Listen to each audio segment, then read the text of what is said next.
তোমরা কি আমার কথা শুনতে পাচ্ছ শিক্ষার্থীরা? অত্যন্ত দুঃখিত যে আমাদের নেটওয়ার্ক সমস্যার কারণে একটু ডিলে হয়ে গেল ক্লাসটা, হ্যাঁ? নাইমা জানতে চেয়েছো ক্লাস কখন শুরু হবে? ক্লাস এখনই শুরু হবে। আমরা জাস্ট ১ মিনিটের মধ্যে শুরু করব। আজকের টপিকটি বেশ ছোট। যেহেতু এখানে ম্যাথ নাই, পুরোটাই কি থিওরি বেস। তো বেশি সময় লাগবে না। চলো আমরা ক্লাসে শুরু করি। তার আগে আমি একটু কমেন্টস করে একটু জানাও, তোমরা কি ঠিকমতো স্ক্রিনে দেখতে পাচ্ছ কিনা এবং কথাগুলো শুনতে পাচ্ছ কিনা? তাহলে আমরা শুরু করব। জাস্ট কমেন্টস এটুকু জানাও, তোমরা ঠিকমতো দেখতে পাচ্ছ কিনা, শুনতে পাচ্ছ কিনা? একটু কমেন্টস করো প্লিজ। আমরা ক্লাসে শুরু করব।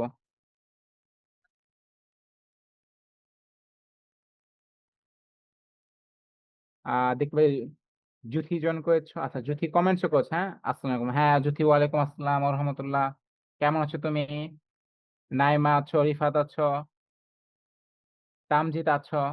একটু জানাও ঠিকমতো তোমরা দেখতে পাচ্ছ না, শুনতে পাচ্ছ কিনা? আচ্ছা জুথি বলছো অল ক্লিয়ার আছে। ওকে ঠিক আছে। জুথি বলেছে তার মানে কি আমরা ক্লাসটা এখন শুরু করব। আজকে যে আমাদের ক্লাসে আমার টপিক ছিল সেটি কি? সফল উদ্যোক্তাদের, যদি মার্ক করে দিয়ে দেখো বলা আছে সফল উদ্যোক্তাদের জীবন থেকে শিক্ষণীয়। এই যে আমরা যে দেখি আমাদের আশেপাশে অনেক কি আছে, সফল উদ্যোক্তা আছে, তাদের জীবন থেকে আসলে আমরা কি শিখতে পারি, সেটাই আজকে আমাদের ক্লাসে আলোচনার বিষয়। পদ্ধতি খুবই গুরুত্বপূর্ণ। কেন গুরুত্ব সেটা বলতে এর থেকে যেমন সিকিউ মানে সৃজনশীল যেমন আসে, ঠিক একইভাবে আসে কি একাধিক এমসিকিউ। এই সিকিউ এবং এম, চলো দেখো আমি থাম্বনেল ইউজ করছি নবম ও দশম শ্রেণী। আমরা জানি এই অধ্যায়ে তোমাদের যারা শর্ট সিলেবাস আছে সেখানেও আছে, এবং যারা এখন নবম শ্রেণীতে পড়ো তোমাদের নতুন করে একটা সিলেবাস, পূর্ণাঙ্গ সিলেবাস, সেখানেও এই অধ্যায়টি আছে। চাইলে নবম শ্রেণীর সাথে সাথে কি করতে পারো, দশম শ্রেণী যারা আছে তারা ক্লাসটি জয়েন করতে পারো। আচ্ছা আমার পরিচয় তুমি ইতিপূর্বেই জানো, নতুন করে পরিচয় দেওয়ার কিছু নেই। তাও যে আমি সংক্ষেপে পরিচয়টা বলে দিই, আমি হচ্ছে তোমাদের মামুন স্যার। ঠিক আছে? আমি হচ্ছে হিসাব বিজ্ঞান, ফাইন্যান্স ও ব্যবস্থাপনা, শাইনুর স্যার আমি দুজন মিলে আমরা পড়ে থাকি। ঠিক আছে?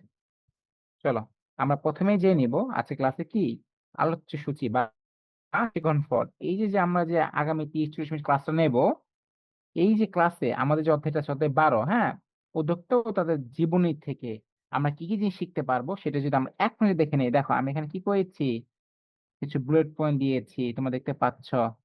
এই বুলেট পয়েন্টের প্রথমেই ছিল জনাব জহুর ইসলাম। এগুলোর নামগুলো মনে রাখবা, হ্যাঁ? জনাব জহুর ইসলাম, জনাব সালমান এইচ চৌধুরী, এই ব্যক্তিগুলো জীবনে যেন অত্যন্ত আবশ্যক। এখান থেকে কিন্তু এমসিকিউ পরীক্ষায় প্রশ্ন আসে। তার মানে জনাব জহুরুল ইসলাম ও জনাব সালমান এইচ চৌধুরী এর মতো সফলতার পরিচয় ও তাদের প্রতিষ্ঠিত ব্যবসা সম্পর্কে জানতে পারবো। এই যে দুজন ভদ্রলোক, এদের কি ব্যবসা প্রতিষ্ঠান এগুলো কি জানতে হবে। এখান থেকে পরীক্ষা এমসিকিউ আসে। ২ নম্বর পয়েন্ট আমরা যেটা শিখতে পারবো আজকে, বিভিন্ন সফলদের জীবনী থেকে অনুপ্রেরণা গ্রহণ করতে পারবো, যে তারা আসলে কিভাবে ছোট থেকে বড় হয়েছে, তারা তাদের কর্মজীবনে কোথা থেকে শুরু করেছিল, এবং সেখান থেকে আমরা যে কি শিখতে পারি, যে অনুপ্রেরণা নিতে পারি, সেটা তো কি করবো আমরা আজকে জানবো। এবং সর্বশেষ এটা সিকিউর জন্য খুবই গুরুত্বপূর্ণ। লিখে দিলাম সিকিউ। সেটা কি ছিল? উদ্যোক্তা হওয়ার জন্য প্রয়োজনীয় গুণাবলী। এই যে তুমি যে উদ্যোক্তা হবা, তুমি চাইলে কি হতে পারবা কিনা, তোমার কি কি গুণাবলী প্রয়োজন, সেগুলো আমরা এই ক্লাস শেষের মধ্যে জানতে পারবো। চলো আমরা ধীরে ধীরে একটু ভিতর দিকে চলে যাই।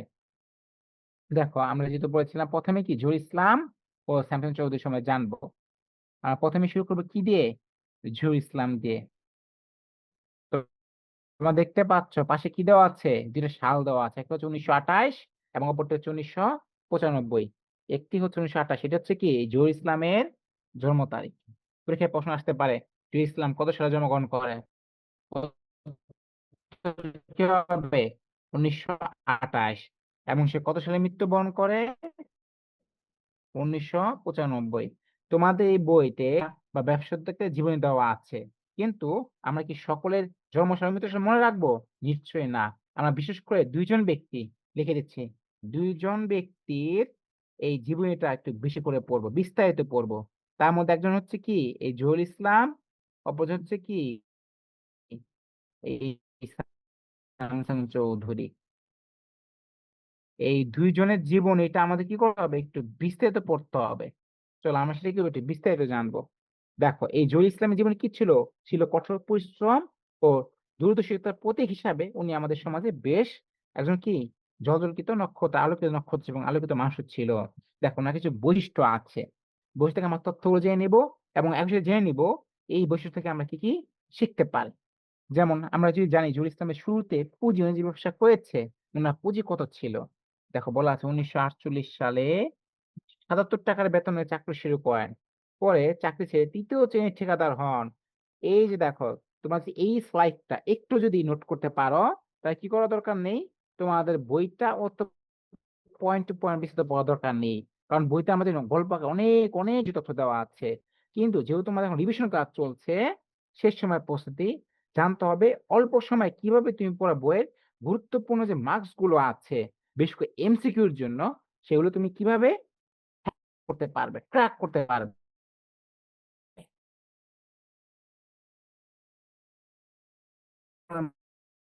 বলেছিলাম তোমার প্রশ্ন আসতে পারে, যদি কত টাকায় বেতন চাকরি শুরু করেন? উত্তর কি হবে? আসলে মাত্র ৭০ ছিল বাবা। ৳৭০ বেতন চাকরি শুরু করেন। পরে চাকরি ছেড়ে শুরু করার সাহস ও কঠোর পরিশ্রম। দেখো এই যে আমাদের জহুরুল ইসলাম তিনি বুঝতে পেরেছিলেন যে ভবিষ্যতে ঢাকায় জমির চাহিদা বাড়বে, তাই না? এই যে এখন দেখি আমরা জমির কি বিশাল চাহিদা। জমির দাম কি স্বর্ণের দামের চেয়েও বেশি হারে বাড়ছে। তাই তিনি কি এই বুঝে কি করেছিল? ঢাকা শহরে এবং ঢাকার আশেপাশে বিপুল পরিমাণে অসংখ্য পরিমাণ উনি জমি কিনে রেখেছিল। তো এখান থেকে আমরা কি শিখতে পারি? ভবিষ্যতে আমরা অনুমান করতে পারি, রাইট? অনুমান করে দেখতে পারি যে সঠিক সময়ে বিনিয়োগ করতে হবে। এই যে আমরা দেখতে পাচ্ছি এখন কি স্বর্ণের দাম বেড়েছে, তাই না? যাদের কাছে কাঁচা টাকা থাকে তারা কি করে ফেলছে? স্বর্ণ কিনে ফেলছে। কারণ ভবিষ্যতে স্বর্ণের দাম যে আরো বেড়ে থাকে তখন তারা বিক্রি করে লাভবান হতে পারে। এবং আমরা আরো দেখি জহিরুল ইসলামের আরেকটি গুরুত্বপূর্ণ বৈশিষ্ট্যের মধ্যে ছিল কি? প্রতিষ্ঠিত ব্যবসা। তার বেশ কিছু গুরুত্বপূর্ণ ব্যবসা ছিল যেগুলো আমরা সবাই এক নামে চিনি। যেমন কি? Eastern housing limited. আবাসন খাতে অন্যতম প্রতিষ্ঠান যেটা সবাই এক নামে চেনে। নামটা কি ছিল? Eastern housing limited. ওনার আরেকটা গুরুত্বপূর্ণ ব্যবসা প্রতিষ্ঠানের নাম হলো ইসলাম গ্রুপ অফ কোম্পানিজ। এটা কি একটা ঠিকাদারি ব্যবসায়িক প্রতিষ্ঠান। তো এখান থেকে আমরা কি শিখতে পারি? শিখতে পারি সৃজনশীলতা দিয়ে নতুন খাতে প্রবেশ। তার মানে উনি বলতে জহুরুল ইসলাম যে ব্যবসা যখন শুরু করেছিল, তখন যে আবাসন খাতে ব্যবসা করা সম্ভব, ঢাকা শহরে জমি কেনা-বেচা করে ব্যবসা করা সম্ভব, এটা কেউ চিন্তা করতে পারেনি। উনি কিন্তু উনার দূরদর্শিকতার পরিচয় দিয়ে এই ব্যবসাটা শুরু করেছিল। এবং পরে দেখা গিয়েছে কি ইস্টার্ন হাউজিং লিমিটেডের মতো বিশাল বড় কোম্পানি এবং ইসলাম গ্রুপ অফ কোম্পানিজ এর মতো বিশাল বড় একটা ব্যবসা প্রতিষ্ঠান উনি গড়ে তুলেছে। উনার জীবন থেকে আমরা কি খুঁজে পাই? আরেকটি গুরুত্বপূর্ণ বিষয় খুঁজে পাই। সেটা হচ্ছে কি? সামাজিক অবদান। তোমরা সবাই জানো জহির ইসলাম ঠিক যত না বড় ব্যবসায়ী ছিল, ঠিক তার চেয়ে বড় পরিমাণ ছিল কি? উনি সমাজের প্রতি বেশ কিছু অবদান রেখে গিয়েছে। তো উনার অবদানগুলো আমরা যদি দেখি, দেখো কিশোরগঞ্জে জহুরুল ইসলাম মেডিকেল কলেজ ও হাসপাতাল স্থাপন। এটা কিন্তু যারা কিশোরগঞ্জ থাকো তারা জানো বা কখনো গিয়েছো কিনা আমাকে কমেন্টস করে জানাও। এটা কিন্তু অনেক বড় একটা হসপিটাল, তাই না? ৩৫০ শয্যা, যেখানে ৩৫০ টা কি আছে? বেড আছে। এরকম একটা হসপিটাল করে দিয়ে গিয়েছে ওনার দেশের মানুষের জন্য। তো এখান থেকে আমরা কি শিখতে পারি? শিখতে পারি মুনাফার পাশাপাশি কি আছে? সমাজের প্রতি আমাদের বেশ কিছু দায়িত্ববোধ আছে। ব্যবসায়ী বা উদ্যোক্তারা কি শুধু মুনাফা অর্জন করা একমাত্র দায়িত্ব কর্তব্য না। ব্যবসায়ের কি উচিত? সমাজের প্রতি কিছু দায়িত্ববোধ এবং অবদান থাকা উচিত। যেমনটা ছিল কার? আমাদের জনপ্রিয় একজন শিল্প উদ্যোক্তা জহুরুল ইসলামের। তো এই যে জহুরুল ইসলামের যে আমার জীবনে ছিল, এখান থেকে আমরা কি পেয়েছি? একটা শিক্ষা পাই। শিক্ষাটা কি? দেখো, সততা, নিষ্ঠা এবং আত্মবিশ্বাস। এগুলো কি করে? এগুলো মানুষকে সবল মানুষ হিসাবে পরিণত করে। আমি যে আবার একটু যদি রিক্যাপ করি যে জহুরুল ইসলামের থেকে কি তথ্য আসতে পারে? যেগুলো জানা অত্যন্ত আবশ্যক। জহুরুল ইসলামের জন্মসাল ছিল কত? ১৯২৮ এবং উনি মৃত্যুবরণ কত সালে? ১৯৯৫ সালে। এবং উনার কিছু বেশ বৈশিষ্ট্য ছিল। Wait a minute, it's উনার talking লাইফে back, then later. Like, সবচেয়ে বেশি বৈশিষ্ট্য ছিল কি? উনি ছিল একজন দূরদর্শী মানুষ। উনি খুব দ্রুত সময়ে বুঝতে পেরেছিল ঢাকা শহরে কি বাড়বে? জমির দাম বেড়ে যাবে। এইজন্যই ঢাকা শহরে জমির চাহিদা চিন্তা করে আশেপাশে কি করেছিল? অনেক জমি কিনে রেখেছিল। এবং এটার উপর ভিত্তি করেই উনি পরবর্তী কি করে? এই কথা বলে কে রে? জুথি। মিউট করে দিতে হবে কিন্তু। যাও সবাইকে মিউট করে দিলাম। কেমন?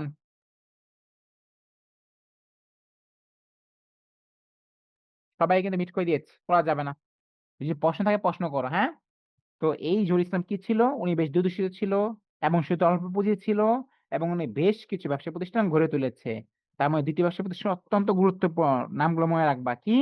ইস্টার্ন হাউজিং লিমিটেড এবং অপরটি হচ্ছে ইসলাম গ্রুপ অফ কোম্পানিজ। আর সমাজের প্রতি উনার দায়বদ্ধতা কে ছিল? কি ছিল দায়বদ্ধতা? উনি কিশোরগঞ্জে Zahurul Islam medical college hospital যে ৩৫০ শয্যা সেটি উনি গড়ে দিয়ে গিয়েছে। আর এই যে জহুরুল ইসলাম এখানে আমরা কি শিক্ষা পাই? শিক্ষা পাই সততা, নিষ্ঠা এবং আত্মবিশ্বাস। এই ৩ টা পয়েন্ট মনে রাখবা। কি, কি? সততা, নিষ্ঠা এবং আত্মবিশ্বাস।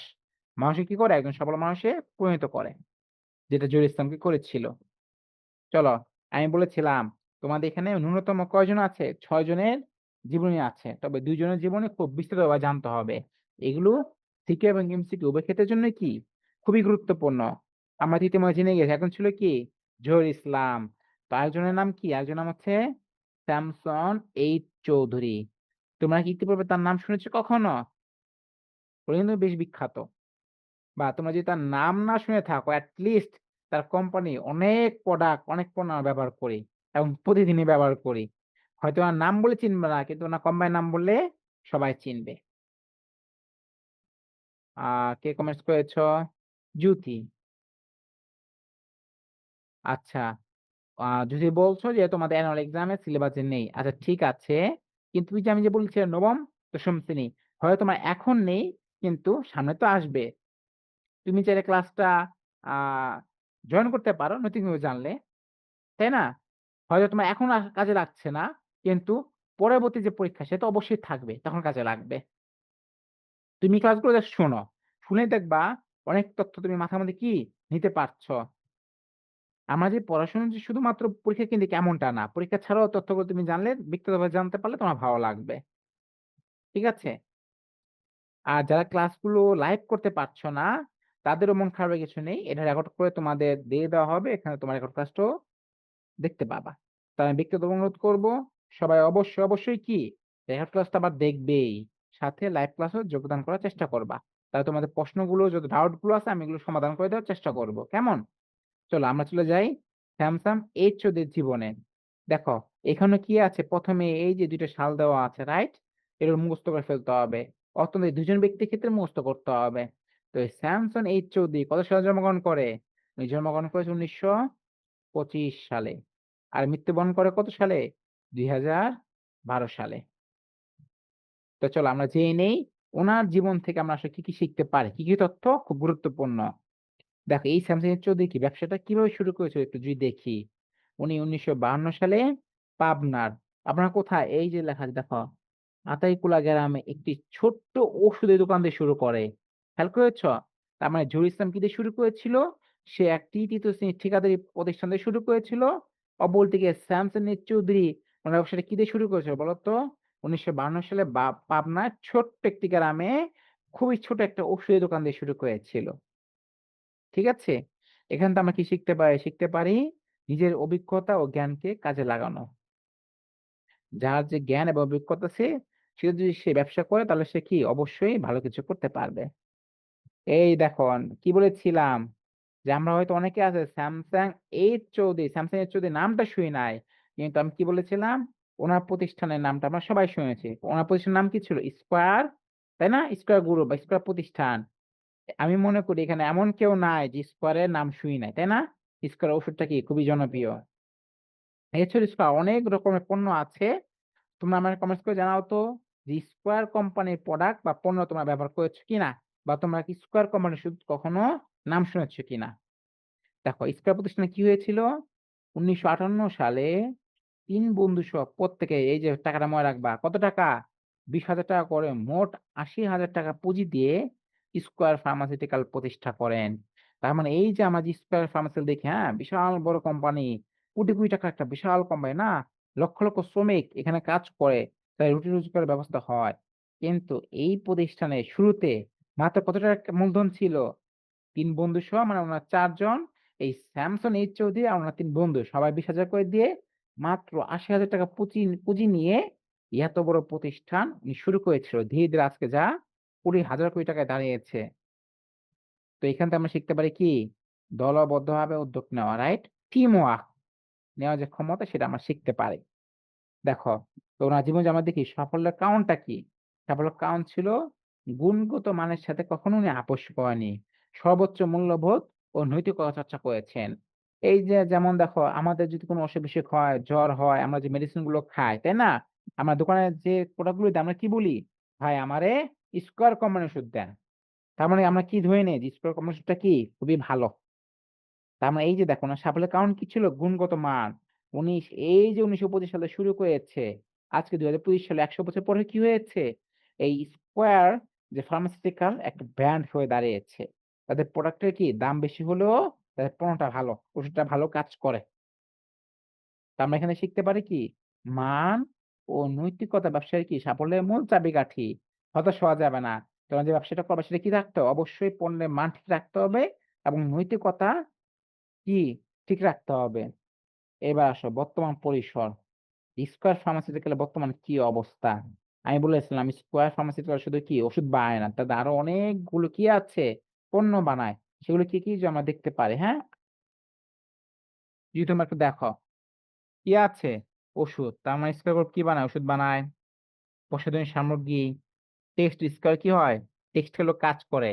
স্বাস্থ্যসেবা, মিডিয়া নিয়েও কাজ করে যেমন কি স্কয়ার গ্রুপ। এছাড়া আরো ৫০ টিরও বেশি দেশে ওষুধ রপ্তানি হয়।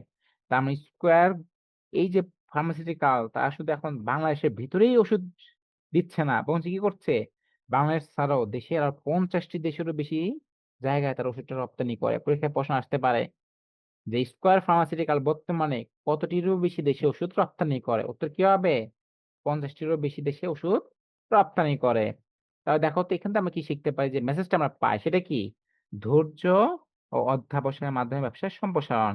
ব্যবসায়ী অধৈর্য হলে চলবে না। অবশ্যই কি রাখতে হবে? ধৈর্য রাখতে হবে, লেগে থাকতে হবে। যেমনটা করেছিল কে? Samson H Chowdhury. উনি যেমন ছোট থেকে শুরু করেছিল, আজকে এক বিশাল বড় কি শিল্প প্রতিষ্ঠান গড়ে দিয়ে গিয়েছে। তো আমরা চাইলে কি করতে পারি? যে ছোট থেকে শুরু করি, কিন্তু ধৈর্য এবং অধ্যবসায় রাখি। যদি পণ্যের গুণগত মান ঠিক রাখি, তাহলে আমাদের পক্ষেও কি ছোট থেকে বিশাল বড় প্রতিষ্ঠান গড়ে তোলা সম্ভব। চলো তাহলে আমরা যদি দেখি এই স্যামসাং এইচ চৌধুরীর জীবনে থেকে আমরা কি শিক্ষা পাই? উনার লাইফে আমরা কি ভূমিকা দেখতে পাচ্ছি? যেমন ছিল তিনি মালিক ও শ্রমিকদের যৌথ প্রয়াসকে ব্যবসায়ী সাফল্যের চাবিকাঠি মনে করতেন। তার মানে স্যামসাং যদি কি মনে করত? যে মালিক ও শ্রমিক কি? কেউ আলাদা না। এই ২ জন যদি একসাথে কাজ করে, যৌথ প্রচেষ্টা করে, তাহলেই কেবল কি ব্যবসা প্রতিষ্ঠান সফলভাবে পরিচালনা করা সম্ভব। কেমন? ঠিক আছে। তার মানে আমরা অলরেডি ২ জন বিখ্যাত এবং গুরুত্বপূর্ণ ব্যক্তি। একজন ছিল জহুরুল ইসলাম, আরেকজন ছিল স্যামসং এইচ চৌধুরী। এদের সম্বন্ধে কি করেছি? জেনে নিয়েছি। চলো আমি বলেছিলাম এখানে আরো কি আছে? আরো কয়েকজন শিল্পপতি আছে। চলো তাদের ব্যাপারে কি করব আমরা ধীরে, ধীরে জেনে নেব। যেমন দিয়ে লিখেছে দেখো শিরোনাম দেখেই বুঝতে পারছ। অন্যান্য সফল উদ্যোক্তাদের জীবন থেকে শিক্ষণীয়। শুধুমাত্র এই ২ জন না, আমাদের বাংলাদেশে এরকম অনেক শত, শত কি আছে সফল উদ্যোক্তা আছে। চলো আমরা তাদের জীবন থেকে কি করতে পারি? কিছু শিক্ষা নিতে পারি। যেমন দেখো একজনের নাম লেখা আছে। দেখতে পাচ্ছ? উদ্যোক্তাদের নাম। এই যে এখানে উদ্যোক্তাদের নাম লেখা আছে। একজন কি? শাহিদা বেগম। আরেকজনের নাম কি? আব্দুল কালাম আজাদ, নায়েব আলী, তাই না? লুৎফা, সানজিদা। এই ৪ জন কি? আরো উদ্যোক্তা যাদের কথা তোমাদের পাঠ্য বইয়ে উল্লেখ আছে। এরা গুরুত্বপূর্ণ বাট ওই বাকি ২ জনের মতো অতটা গুরুত্বপূর্ণ না। হ্যাঁ? জাস্ট আমরা গল্পের জন্য এগুলো একটু পড়তে পারি। যেমন শাহিদা বেগম কি করছে? সে একটা লিবার্টি জেন্টস টেইলার। সে কি করে? সে একটা টেইলার চালায়, তাই না? তার ব্যবসার ক্ষেত্রটা কি? এই যে লেখা আছে টেইলারিং ব্যবসা। সে কি ব্যবসার জন্য বিখ্যাত? টেইলারিং ব্যবসা। সে অবশ্যই একজন কি? নারী উদ্যোক্তা। কে? এই শাহিদা বেগম। চলো তার গল্পটা আমরা একটু যদি এক লাইনে একদম সংক্ষেপে যদি তার গল্পটা আমরা জেনে নেই। তার গল্পটা কি ছিল? তার গল্পটা ছিল স্বামীর মৃত্যুর পর নেহাত প্রয়োজন শুরু করেন, তাই না? উনার মৃত্যুর পর কি বেশ কিছু প্রয়োজনীয়তা দেখা যায়। যেমন সমাজের বাধা উপেক্ষা করে দৃঢ় মনোবল ও পরিশ্রম দিয়ে উনি সফল হন। তার মানে শাহিদা বেগম কি হয়? উনার যখন স্বামী মারা যায়, উনি অনেক বেশি আর্থিক সমস্যায় পড়ে। তো উনি চিন্তা করে উনাকে বসে থাকলে হবে না। উনাকে কারো প্রতি কি হওয়া যাবে না? নির্ভরশীল হয়ে থাকলে চলবে না। উনি কি করে? উনি হাতের কাজ জানতো। উনি ওনার টেইলারিং ব্যবসায় যে তোমরা যারা সেলাইয়ের কাজ জানো, উনি সেলাই ব্যবসা শুরু করে এবং দেখা যায় কি হয়? উনি সমাজে অনেক বাধা আসছিল উনাকে এগিয়ে দিতে দেয়নি, উনাকে বাধা দিয়েছিল। সেই বাধাকে উনি উপেক্ষা করে এবং দৃঢ় মনোবল এবং পরিশ্রম দিয়ে উনি কি হয়েছে আজকে একজন সফল ব্যবসায়ী হিসাবে সমাজে স্বীকৃতি প্রকাশ করেছে। আরেকজনের নাম যে আমরা দেখি কি? আবুল কালাম আজাদ। এই যে আজাদ প্রোডাক্টস নাম শুনছো না তোমরা? ঢাকা শহর বা ঢাকা বাইরে যারা থাকো সবাই জানো যে আজাদ প্রোডাক্টস কি? পোস্টার ও ভিজিটিং কার্ড তৈরি করে। এই ক্ষেত্রে ওনাদের ঝুড়ি মেলা দায়। ওনারা কিন্তু বেশ চমৎকার কি করে? পোস্টার ও ভিজিটিং যে কার্ড এক্ষেত্রে ওনারা বেশ এগিয়ে। তো উনার গল্পটা যদি আমি দেখি আবুল কালাম আজাদ কি করেছিল? জীবনের ১ম ব্যবসা শুরু করেন মাত্র ৳৪৫০ দিয়া। তার মানে এই জহুরুল ইসলাম কত টাকা দিয়ে শুরু করেছিল? মাত্র ৳৭০ দিয়ে ব্যবসা শুরু করেছিল। অপরদিকে এই আবুল কালাম আজাদ মাত্র ৳৪৫০ পুঁজি দেওয়া শুরু করেছিল। আর তার সাফল্যের পেছনে ছিল কি? কঠোর পরিশ্রম ও স্বপ্ন দেখার সাহস। কে কমেন্ট করেছে? ইনান। আমার আব্বুর নামও আব্দুল কালাম আজাদ। আ ঠিক আছে ইনান। হ্যাঁ, আমি তো জানতামই না। ঠিক আছে, তার মানে তোমার বাবার সাথে কি একজন সফল উদ্যোক্তার নাম মিলে গিয়েছে। আচ্ছা তোমার বাবা কি করে সেটাও আমাকে তোমার বাবা কি ব্যবসা করে? নাকি তোমার বাবা কোন চাকরি করে? একটু জানাইও। আর তুমিও কি আবুল কালাম আজাদের মতো একজন সফল উদ্যোক্তা হতে চাও কিনা সেটা কমেন্টে জানিও। যে তুমি একজন সফল উদ্যোক্তা হতে চাও কিনা? ওয়াও! ইরান বলছো তার বাবা কি একজন ভিলেজ ডক্টর, হ্যাঁ? তার মানে কি একজন সম্মানিত পেশা, তাই না? সে একজন সমাজের ন্যায়পরায়ণ মানুষ। সমাজের অসহায় এবং প্রয়োজনীয় মানুষের পাশে দাঁড়ায়। ঠিক আছে? ইনাম শুনে ভালো লাগলো যে তোমার বাবা একটা ভালো পেশাতে আছে, ভালো কাজ করছে।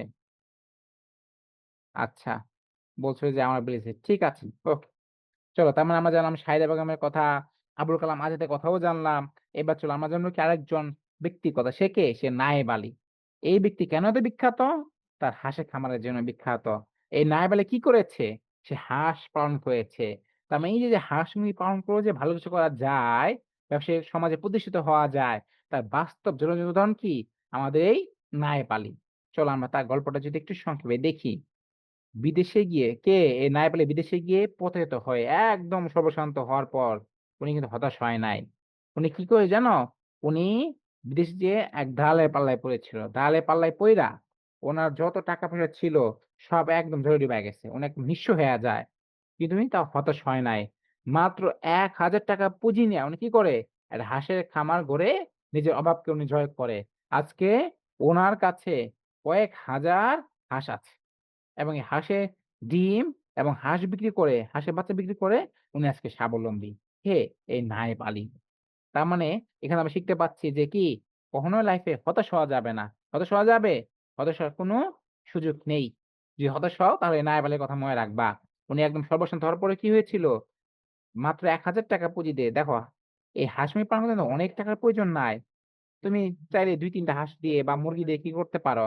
এই যে ইনান যেমন বলল, ওর বাবা ভিলেজে তাই না? তুমি যে ভিলেজে থেকে থাকো, তুমি যে গ্রামে থাকো ইনান, তুমিও কি করতে পারো?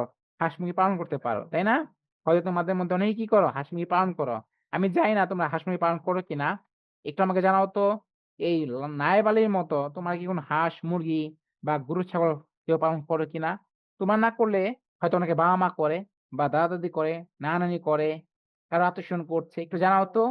কে এই হাঁস মুরগি পালন করো বা দেখেছো কিভাবে পালন করতে হয়? আমাকে কমেন্টস করে জানাও। কেমন?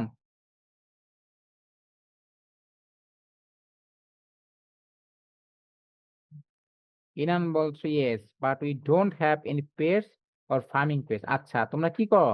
তোমার কোনো পোষা প্রাণী নেই, তাই তো? বা এরকম কৃষিকাজ করো না। ঠিক আছে। এই বাকিদের কি অবস্থা? ছোট্ট বন্ধুরা, তোমাদেরও তো রেসপন্স করতে হবে, তাই না? এই অ্যানি কই অ্যানি? তারপর নাইমা? রিফাত হোসেন, রিফাত কিন্তু আ যে ফাইনাল যে ক্লাসটা ছিল, তাই না? ঝুঁকি অনুচিতা অনেক সুন্দর তুমি উত্তর দিয়েছ। এখন কিন্তু তোমাকে আমি পাচ্ছি না। তুমি ঘুমিয়ে গিয়েছ? এই তামজিৎ কই? তামজিৎ? হ্যাঁ, এই যে নাইমা শুধু বলে ক্লিয়ার। কি ক্লিয়ার? এই না পেলে বিষয় ক্লিয়ার কিনা? আচ্ছা।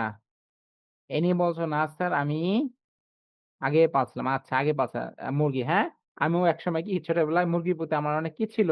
আগ্রহ ছিল। আমিও পেলেছিলাম। পালবা। উদ্যোক্তা হবা, ভালো কিছু করবা। ইনান আবার কি বলেছ?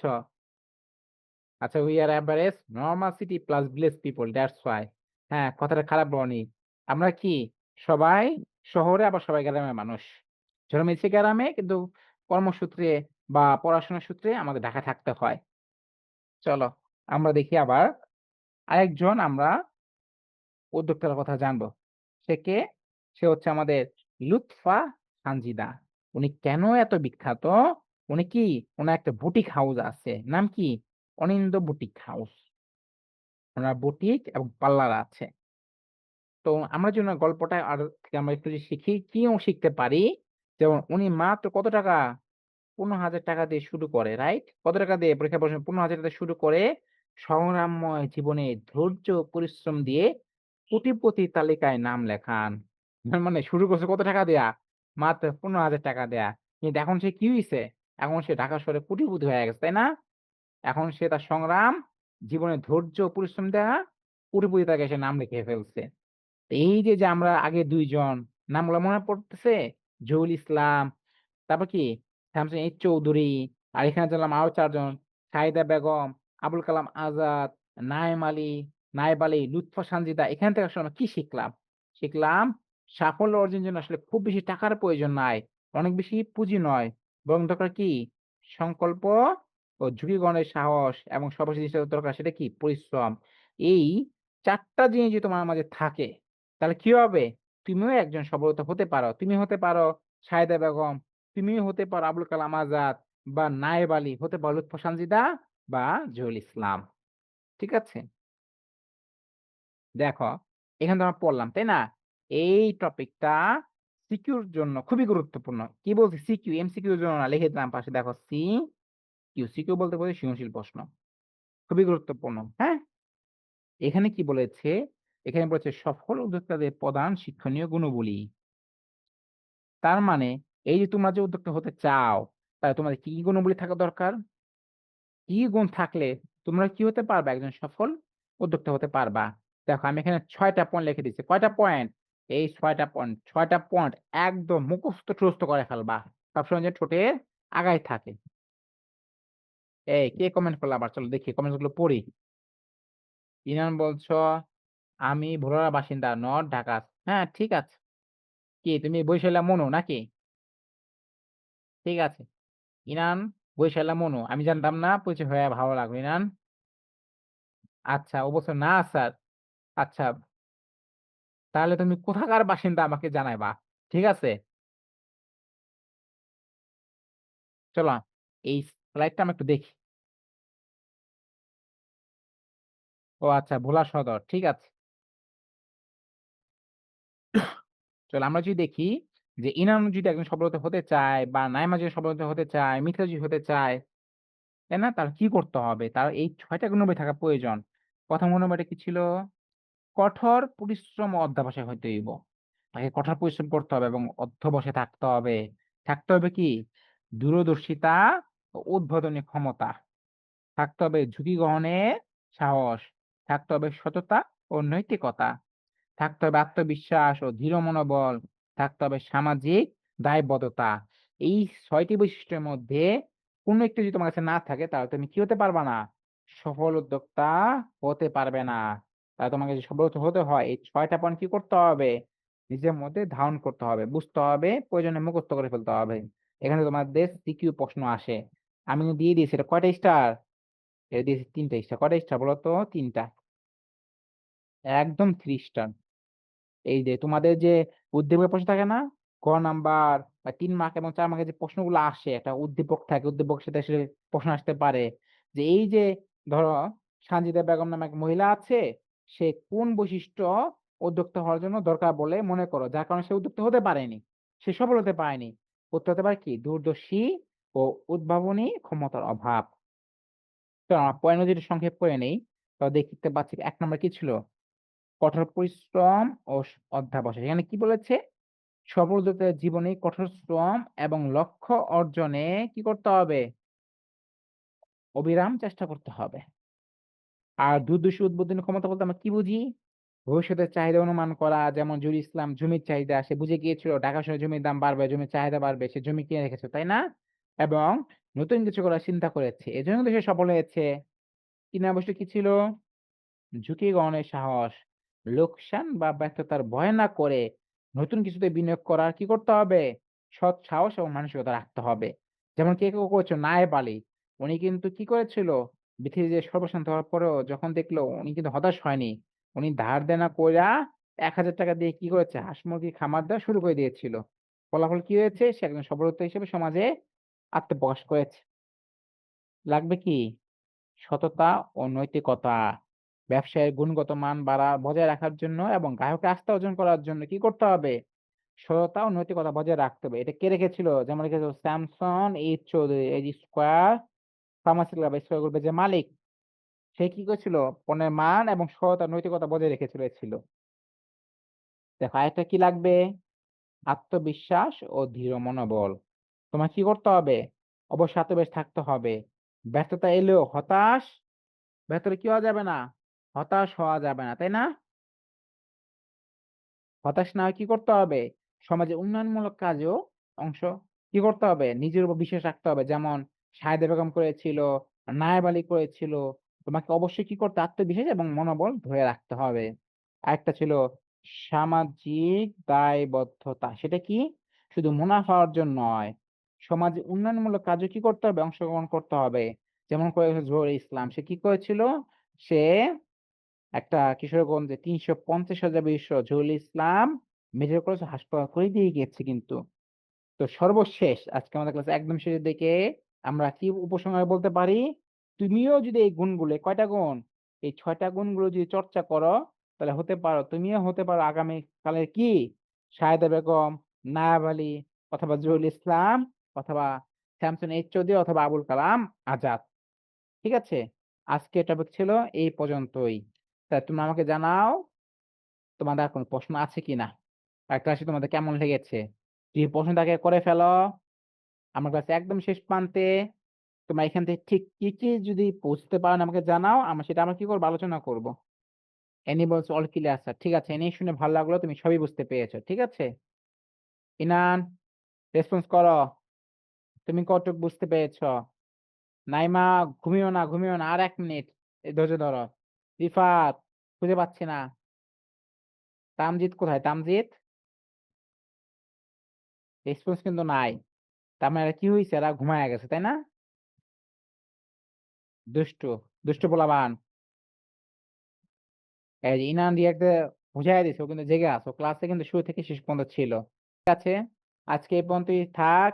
দেখা হবে অন্য কোনো দিন আমাদের নেক্সট ক্লাসে। ঠিক আছে? তোমরা সবাই কি করবা? ভালো করে পড়াশোনার প্রস্তুতি নাও। তোমাদের সামনে কিন্তু বার্ষিক পরীক্ষা। ফাইনাল সিলেবাসটা একটু ভালো করে রিভিশন দাও। বেশি করে সিকিউ এবং এমসিকিউ প্র্যাকটিস করো। তাহলে দেখো পরীক্ষায় ভালো করতে পারবা। ওকে। শুভরাত্রি সবাইকে। ভালো থেকো। ঠিক আছে? আসসালামু আলাইকুম। আল্লাহ হাফেজ।